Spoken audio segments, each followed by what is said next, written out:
ડભોઈ ખાતે જશ્ને મિલાદે એ ઇમામુના મહેદી એ માવઉદ ના 599 જન્મદિનની ઉજવણી કરવામાં આવે.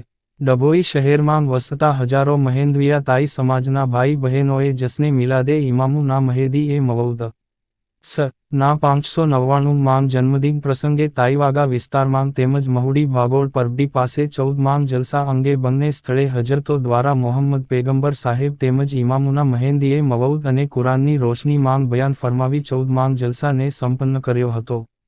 ડભોઈ મહુડી ભાગોળ પરબડી કમિટી દ્વારા તેમજ તાઈવાગા મિલાદ કમિટીના ઉપક્રમે મિલાદે મહેદી ના 599 જન્મદિન નિમિત્તે 14 જલસાના સંપન્ન કાર્યક્રમમાં તાઈવાગા આબિદ ચોક ખાતે હજરત આબિદ સાહેબ ખુંદમીરી એ બયાનમાં જણાવ્યું હતું કે સમગ્ર જગત 20 ચક્ર માંગ સપડાયું છે ત્યારે મહેદેવિયા સમાજને ઇલ્મ મેળવવો જરૂરી બન્યો છે.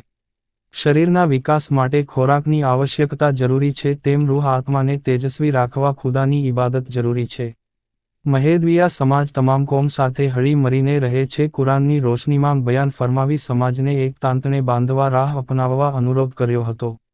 જ્યારે કે મોહુડી ભાગોળ પરબડી પાસે સૈયદ યદુલ્લાહ ઉર્ફે બાદશાહ મિયાંગ તેમજ સૈયદ અફતાબ મિયા અને સૈયદ મસૂદ હુસેન દ્વારા બયાન ફરમાવી મહદેવિયા તાઈ સમાજ દેશ અને સમાજમાં આગવું સ્થાન પ્રાપ્ત કરે તેવી દુઆ ગુજારી ઇસ્લામે વિશ્વ શાંતિનો સંદેશો આપે છે. ઇસ્લામ ધર્મના મહાન પયગંબર મોહમ્મદ સાહેબ સમા દયા અને આત્મસમર્પણનો સંદેશો આપે છે અને એ જ એમનું જીવન રહ્યું છે અને તેઓ શાંતિના દૂત હતા. જ્યારે કે ઇમામુ મહેંદી એ મવઉદ પણ મોહમ્મદ પૈગંબરના રસ્તે ચાલી શાંતિ અને સદભાવના જ તેઓનો જીવનનો મંત્ર હતો. આ જીવન મંત્ર જ વિશ્વ શાંતિ માટે પ્રેરક બની શકે એમ છે. દરેક માનવીએ શાંતિ અને સદભાવના સભર જીવન જીવવું જોઈએ અને સમાજના ભાઈ બહેનોએ ઇલ્મ હાસિલ કરવા જણાવ્યું હતું. આ પ્રસંગે વિવિધ હજરત પીરો મુર્શિદ દ્વારા પણ બયાન કરવામાં આવ્યું હતું. આ પ્રસંગે વડોદરા, જંબુસર, બોડેલી, ભરૂચ, પાલનપુર, નસવાડી વિગેરે વિસ્તારોમાંથી તેમજ શરબત કુવા, બુરા મોહલ્લા, છીપવાડ તેમજ તાઈવાગા વિસ્તારોમાંથી મહેદવિયા તાઈ સમાજના ભાઈ બહેનોએ વિશાળ સંખ્યામાં હાજરી આપી હતી. આમ 14 જલસાનો કાર્યક્રમ સંપન્ન થયો હતો. જલસાના કાર્યક્રમને સફળ બનાવવા બંને મોહલ્લાના કમિટીના સદસ્યોએ ભારે જહેમત ઉઠાવી હતી. Reporter Fazal Razak Khatri, GPK news.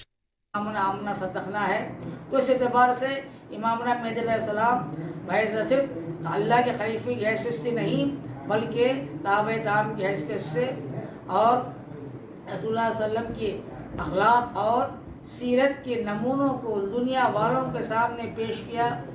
सारी ज़िंदगी इत्तबा और बैन कुरान में आपने लगाई, जिसका सम्राट आज हमको जुलूस और मीलाद की शक्ल में मिल रहे हैं.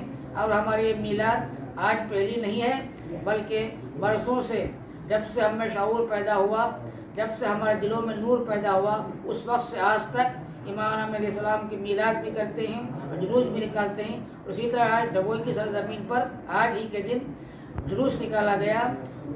छोटे बड़े सब जिसमें शरीक थे और अपने वालिहाना अक़ीदत मोहब्बत का सबूत पेश किया कि हम और ये नारा भी हमने लगाया कि हम इमाम मेरे सलाम हमारी कौम जिसका ताल्लुक़, जिसका इमाम मेरे मौद अलैहिस्सलाम है, उनसे हमारी निस्बत है, मोहब्बत है, अक़ीदत है.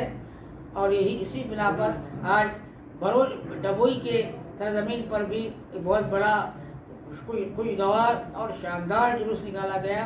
और मदरसे में, जमात खाने में, जहाँ बच्चे सब तमाम तलबा गए और उनके कुरान शरीफ का वहाँ पर मतलब वहाँ पे अल्लाह और रसूल की बातें सुनाई गई, मेहदी अलैहिस्सलाम के पैगाम को पेश किया गया.